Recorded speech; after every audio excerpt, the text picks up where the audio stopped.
The soft blue lights of Galactic Medical Station Sanctuary flickered peacefully as Nurse Tara worked her night shift in the emergency ward. Her pale green skin shimmered under the gentle glow while her 4 delicate arms organized medical supplies with practiced precision. The station had been quiet for weeks, treating only minor ailments from passing trade vessels. Everything changed when the proximity alarms screamed through the corridors. "Emergency vessel detected," announced the station's computer voice. "Human craft approaching. Single life form aboard. Severe trauma indicators present." Tara's large silver eyes widened with concern. Humans were still new to the galactic community, and their medical files contained mostly guesswork. She had never treated one before, but the trauma readings on her scanner made her stomach twist with worry. She quickly gathered her most advanced equipment and rushed to the docking bay. Dr. Morris, the station's chief medical officer, arrived moments later. His tall, thin frame moved with urgency as his 3 eyes focused on the approaching rescue pod. "What do we know about human biology?" Tara asked, preparing her emergency kit. "Very little," Dr. Morris admitted, his blue-scaled skin darkening with stress. "Their bones are dense, their organs are positioned strangely, and their healing systems seem primitive compared to ours. But these trauma readings suggest internal bleeding, possible organ damage, and severe tissue trauma." The rescue pod docked with a heavy metallic clang. Steam hissed from the airlock as it slowly opened. Tara held her breath, expecting to find an unconscious or dying patient inside. Instead, she saw a human male sitting upright against the pod's back wall. Captain James Mitchell, according to his identification beacon, looked terrible. His dark uniform was torn in multiple places, revealing deep cuts across his chest and arms. Dark red blood had dried on his skin and clothes. His left shoulder hung at an odd angle, clearly displaced from its proper position. Fresh blood still seeped from several wounds. Tara gasped, her 4 hands flying to cover her mouth. "By the 7 moons," she whispered.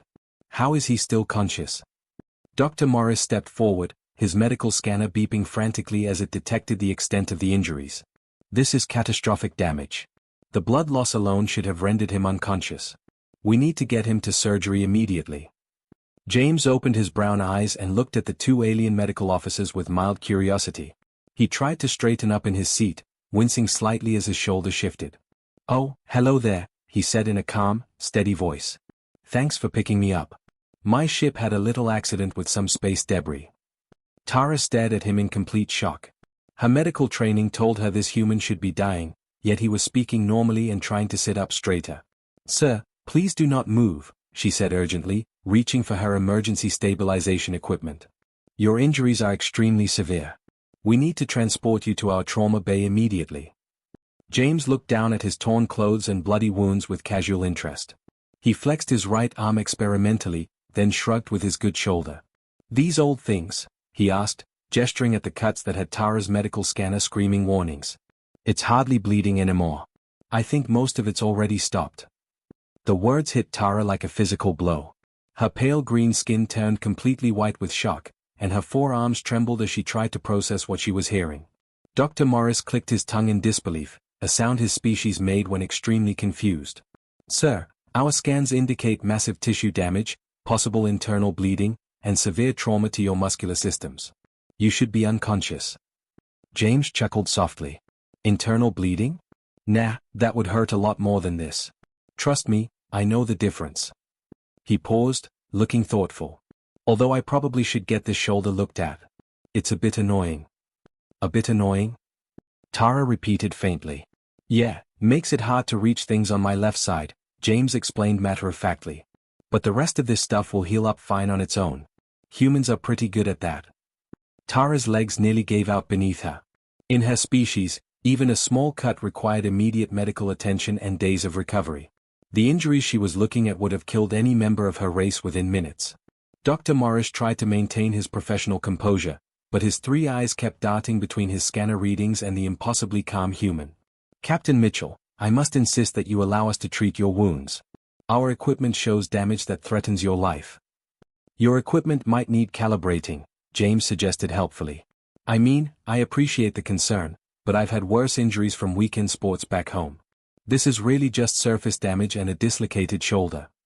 He demonstrated by moving his right arm around normally, completely ignoring the deep gashes that should have made such movement impossible. Tara finally found her voice. "What? What constitutes a serious injury for your species? James thought about this seriously. Well, if something's actually broken instead of just displaced, that's inconvenient. Or if you're losing enough blood that you start getting dizzy. Missing body parts are definitely serious, though I knew a guy who worked a full day after losing 3 fingers in an industrial accident. Both alien medical officers stood in stunned silence as James continued talking casually about injuries that would have been instantly fatal to their species. The human looked around the docking bay with interest. Nice place you've got here. Very clean. So, shall we get that shoulder fixed? Dr. Morris helped James onto a floating medical bed, though the human insisted he could walk perfectly fine. As they moved through the station's corridors, other medical staff stopped to stare at the impossible patient. Word had already spread about the human who was talking and joking despite injuries that should have killed him. Nurse Tara floated beside the bed, constantly checking her scanner readings and shaking her head in disbelief.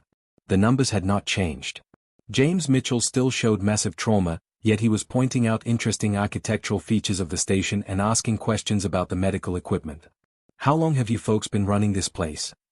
James asked as they entered the main medical bay. The design is really impressive. Very efficient layout. Dr. Morris exchanged glances with his assistant, Dr. Sarah, whose purple skin had turned pale with shock after seeing the initial medical reports. Captain Mitchell, we really must focus on your treatment. These readings suggest you should be experiencing severe pain. Pain? James looked genuinely confused. Oh, you mean this stinging sensation? That's not pain, that's just, well, it's like having a bunch of paper cuts, I guess. Annoying but not painful. Tara's 4 hands trembled as she prepared the medical scanner for a full-body analysis. Sir, what would you consider actual pain? James thought carefully while Dr. Morris began cleaning his wounds. Real pain? Well, I remember when I broke my ribs playing football in college. That hurt for weeks. Or the time I got food poisoning on Mars Colony. Now that was genuinely unpleasant. He paused, watching the alien doctor work. This tickles a bit though. Dr. Sarah stepped forward, her 3 eyes focusing on James with scientific curiosity. Captain, could you describe your medical history? Any serious injuries or illnesses? Sure, James said cheerfully. Let's see, broke my left leg twice, right arm once, cracked my skull when I was 12, had my appendix removed, caught some kind of space flu that had me bedridden for 3 whole days, and I think that's about it for the serious stuff. The medical staff stood frozen. What James described as minor incidents would have been life-threatening emergencies for their species. You broke your skull? Tara whispered. Yeah, fell off my bike as a kid. Hurt like crazy for a few days, but kids heal fast. My mom put a bandage on it and told me to be more careful. James noticed their shocked expressions. Is that not normal for other species? Dr. Morris was frantically updating his medical database, creating entirely new categories for human injury classification. Captain, in our species, a head injury of that magnitude would cause permanent brain damage or death. Really? That's unfortunate, James said sympathetically. Humans are pretty tough, I guess. We have to be. Earth isn't exactly a gentle planet. Dr. Sarah moved closer, her scientific interest overriding her shock. Could you tell us about Earth? What makes it dangerous? James brightened at the question. Oh, where do I start? The weather alone tries to kill you regularly. We have storms that can level entire cities, temperature swings that go from freezing to boiling, and the wildlife. He chuckled. Let's just say most Earth animals see humans as either food or a threat. Your planet actively tries to harm you? Tara asked, horrified. Well, not on purpose, James explained. It's just how the place works. Earthquakes, volcanoes, hurricanes, tornadoes, floods, droughts, poisonous plants, venomous animals, diseases, predators, you learn to deal with it or you don't survive. Dr. Morris paused in his treatment. How does your species handle such constant danger? We adapt, James said simply. Our bodies got tougher over time. Our pain tolerance increased. We learned to keep going even when hurt because stopping often meant dying. He gestured at his injuries. This kind of damage might slow me down for a day or two, but it won't stop me from functioning. The medical team worked in amazed silence as James continued sharing stories about human resilience. He told them about his sister Emma, who once worked a full shift at a construction site with 2 broken ribs because the project deadline was important. He mentioned his friend Peter, who walked 5 miles to get help after a mountain climbing accident left him with a severely sprained ankle and multiple cuts from falling rocks. The human body is designed for emergency repairs, James explained as Dr. Morris carefully relocated his shoulder. We clot blood quickly, our bones knit back together, muscles rebuild themselves, and our brains can ignore pain signals when necessary. With a quick pop, his shoulder snapped back into place. James rolled it experimentally and smiled. Perfect. Thanks, document. That was starting to get annoying. 3 nearby nurses fainted at the casual way he moved his newly repaired joint. Dr. Sarah was taking detailed notes. Captain, what would constitute a medical emergency for humans? James considered this seriously. Arterial bleeding that won't stop, compound fractures, head injuries that cause unconsciousness, internal organ damage, severe burns, or losing consciousness from blood loss. Basically, anything that prevents you from taking care of yourself. He sat up on the medical bed and tested his range of motion. Everything else is just inconvenient. Tara stared at her scanner readings one more time. According to her equipment, James should still be critically injured. According to James, he was ready to return to work. I think, she said slowly, we need to completely rewrite our understanding of biological durability. James sat comfortably on the medical bed while Dr. Morris finished applying the last of the healing patches to his cuts. The alien medical staff had gathered around him, their curiosity overcoming their shock. They had never encountered a species that treated serious injuries as minor inconveniences. Tell us more about human durability, Dr. Sarah requested, her purple skin flickering with scientific interest. These stories you mentioned about your sister and friend. Are they typical examples? James nodded, stretching his newly repaired shoulder. Oh sure, those are pretty normal. Actually, let me tell you about my co-worker Mike. This happened just last month on the mining station where I work. Tara leaned forward, her forearms folded with attention. She had started recording everything James said for the medical database. Mike was operating heavy mining equipment when a support beam broke loose, James began. The thing was probably 3 tons of solid metal. It came down and crushed his right leg completely. Shattered the bone, tore through muscle, the whole mess. The alien medical staff exchanged horrified looks. Such an injury would have killed any of their species instantly. What happened to him? Dr. Morris asked quietly. Well, Mike looked down at his leg, said some words I probably shouldn't repeat in polite company, then used his tools to cut himself free from the wreckage. James spoke as if describing someone fixing a broken machine. He crawled about 50 yards to the emergency communicator, called for help, then sat there calmly giving instructions to the rescue team about how to safely remove the beam. He remained conscious through all of that. Tara whispered. Conscious and talking, James confirmed. When the medics arrived 2 hours later, Mike was annoyed because he was missing his favorite TV show. He kept asking if someone could record it for him while they worked on his leg. Dr. Sarah's 3 eyes blinked rapidly. 2 hours with a completely destroyed leg. The funny part was, Mike was more worried about the production schedule than his injury, James continued. He kept telling the medics which machines needed maintenance and reminding everyone about the safety protocols. Even made them promise to finish his shift quota. The medical staff stood in stunned silence. Nurse Tara's scanner readings showed that even James's minor injuries would have required weeks of recovery for her species. Is Mike okay now? She asked. Oh sure, he's fine. They fixed his leg with some metal pins and synthetic bone grafts. He was back to work in 3 weeks, complaining that the doctors were being too cautious. James chuckled. Though he does joke that his right leg is now tougher than his left one. Dr. Morris was frantically taking notes. Are there more examples of this behavior?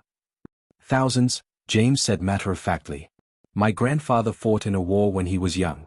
Got shot in the chest during a battle. The bullet missed his heart by about an inch. You know what he did? The aliens shook their heads, almost afraid to hear the answer. He pulled out the bullet with his knife, stuffed the wound with cloth from his shirt, and kept fighting for 6 more hours until the battle ended. Then he walked to the medical tent and asked if anyone had a bandage and maybe some coffee. Tara's pale green skin had turned completely white. He removed the bullet himself. Had to, James explained. The medics were busy with more serious cases. Grandpa always said a little hole in the chest wasn't worth bothering the doctors about when other soldiers were missing arms and legs. Dr. Sarah looked confused. Missing limbs are common in human conflicts. Unfortunately, yes. But humans are stubborn about that too. James smiled at some memory. There was a famous soldier named Robert who lost his left arm in an explosion. Instead of retiring from military service, he learned to fight with just his right arm. Became one of the best soldiers in his unit. How is that possible? Dr. Morris asked. Humans adapt, James said simply. We find ways to work around problems instead of giving up. Robert said losing one arm just meant he had to get twice as good with the other one. The medical staff was beginning to understand that human durability wasn't just physical. It was mental and emotional too. Let me tell you about my friend Lisa, James continued. She's a space station engineer. Last year, she was doing routine maintenance outside the station when her safety line broke during a solar storm. She was floating in space during a radiation storm. Tara asked, horrified. For almost 20 minutes, James confirmed. The radiation should have killed her in 5. Her spacesuit was damaged, her oxygen was running low, and she was drifting away from the station. How did she survive? Lisa jury-rigged a makeshift thruster using her emergency toolkit and an oxygen canister. She calculated the trajectory in her head while being bombarded with deadly radiation, then used the improvised thruster to get back to the station. James grinned. When she finally got inside, her first words were asking if anyone wanted coffee because all that excitement had made her thirsty. Dr. Morris set down his medical scanner. Captain Mitchell, I must ask. Is pain tolerance training part of human education? Not really, James replied. We just learn early that life is going to hurt sometimes, and you have 2 choices, let it stop you or keep going anyway. Most humans choose to keep going. He stood up from the medical bed and tested his movement. Besides, pain is just information. It tells you something needs attention, but it doesn't mean you have to stop functioning. The alien medical staff watched in amazement as James moved normally, showing no signs of the injuries that had brought him to their station. The peaceful atmosphere of Medical Station Sanctuary shattered when red warning lights began flashing throughout the corridors. A harsh alarm sound echoed off the crystalline walls as the station's computer announced the emergency. Alert. Multiple hostile vessels approaching. Configuration matches known pirate fleet signatures. All personnel report to secure sections immediately. Dr. Morris dropped his medical scanner, his blue-scaled skin turning pale with terror. His 3 eyes darted around the medical bay as panic spread among the alien staff.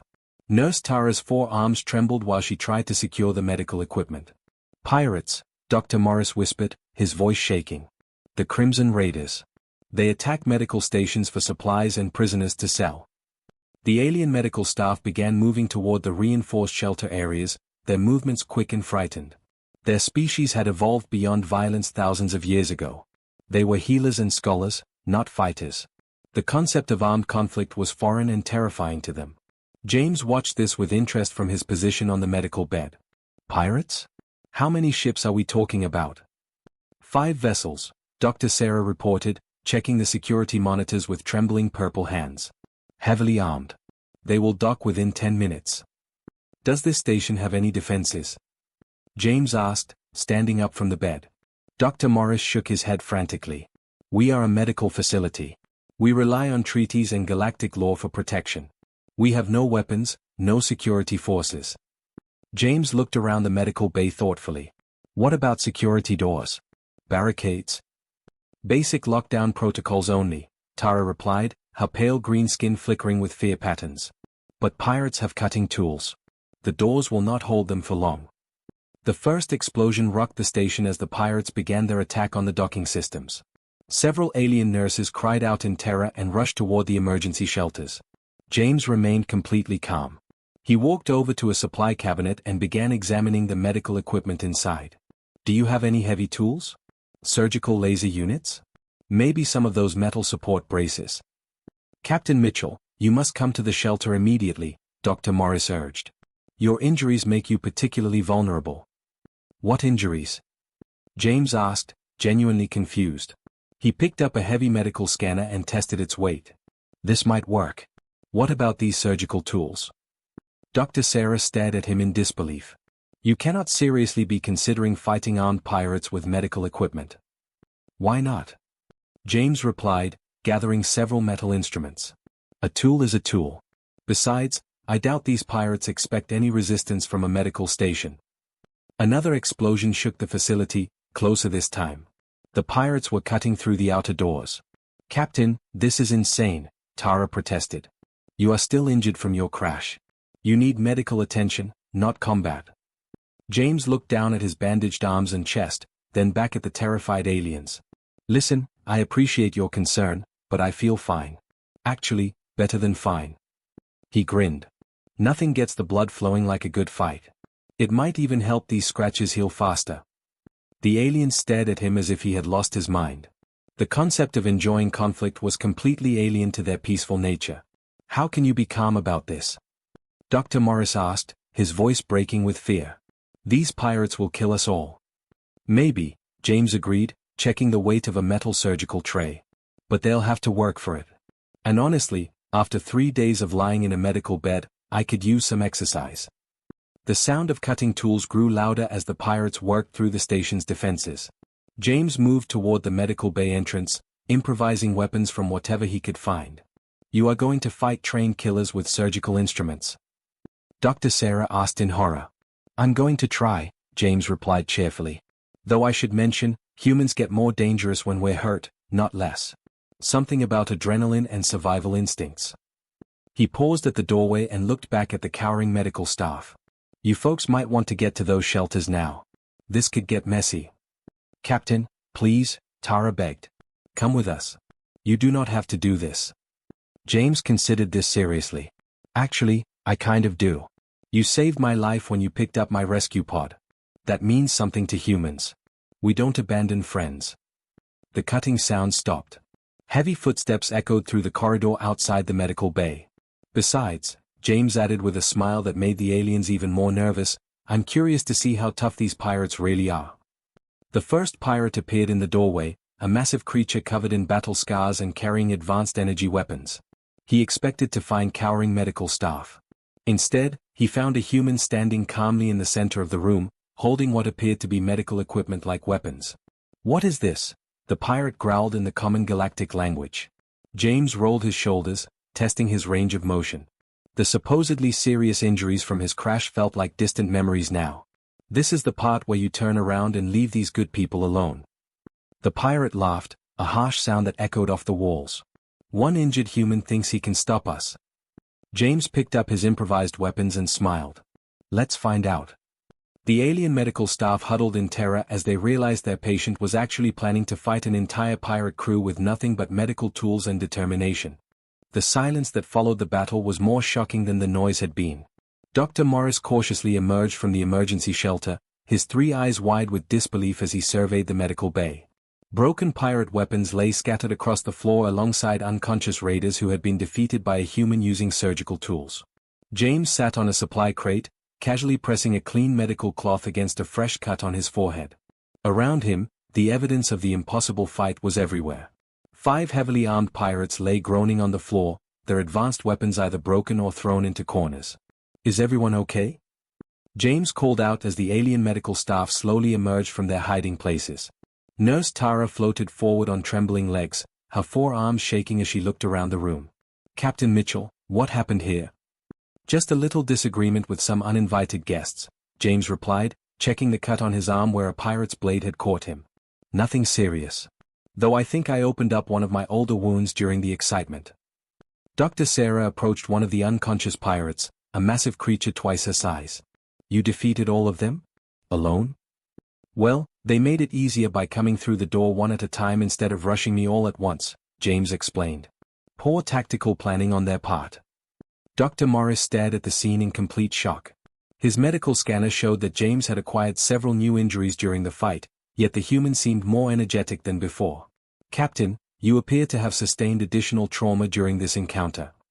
James looked down at his torn bandages and the fresh blood seeping through them. Oh, these? Yeah, I got a bit careless with that big fellow over there.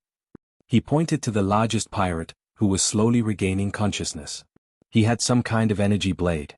Caught me across the ribs when I was disarming him. You were stabbed with an energy weapon? Tara whispered, her pale green skin turning white with horror.